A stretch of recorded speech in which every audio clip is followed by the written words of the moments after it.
बर्तमान दीर्घ दिन है दीर्घ वर्ष है ओडिशार बीजेडी सरकार समल कॉलेज इलेक्शन संपूर्ण भाव में बंद करदे। जो कॉलेज इलेक्शन माध्यम छात्र छात्री माने दाबी उपस्थापन कर गणतांत्रिक प्रक्रियार अंश विशेष होते से विभिन्न समस्या गुड़ाक समाधान द्वारा हो पारुला। छात्र नेता गढ़ी उठुले। वर्तमान सरकार जो छात्र संसद निर्वाचन बंद कर देइचंती एटा संपूर्ण भाव में अगणतांत्रिक। आमे दाबी करुचु तुरंत प्रत्यक्ष छात्र संसद निर्वाचन आरंभ करा जाऊ राज्य में। बर्तमान नुआ सरकार होती दाबी जनाऊँ आम। द्वितीय कथा हूँ क्लोजर मर्जर करी बहु सरकारी प्राथमिक विद्यालय सरकार बंद कर देइचंती। से बंद होता सरकारी प्राथमिक विद्यालय तुरंत खोलंतु। गाँ गंडार साधारण पिला शिक्षार वंचित होउचंती। द्वितीय विषय हूँ तृतीय विषय हूँ सरकार छात्र छात्री मानक पई फ्री बस पास व्यवस्था करंतु। छात्र छात्री मानक हाथ एत पैसा नहीं।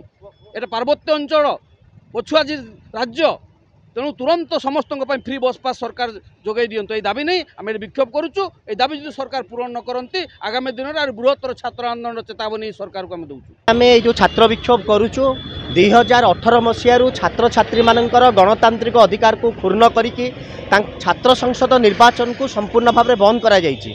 तेणु आम दाबी करुचु जे तुरंत छात्र संसद निर्वाचन आरंभ करा जाऊ तार तारीख घोषणा सरकार करंतु। राज्यर सरकारी प्राथमिक विद्यालय गुड़िक वर्तमान बंद।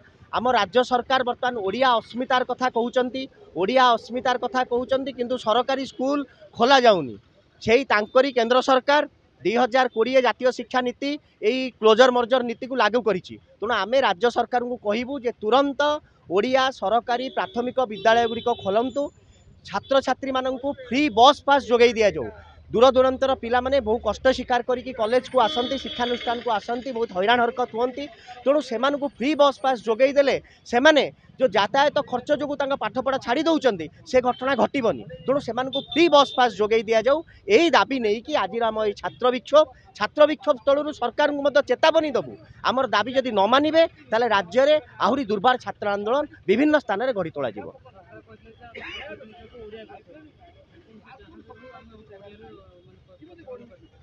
देखंतु एटी ओडिया कथा नुह मूल कथा हूँ एटी शिक्षा बंचिबा दरकार।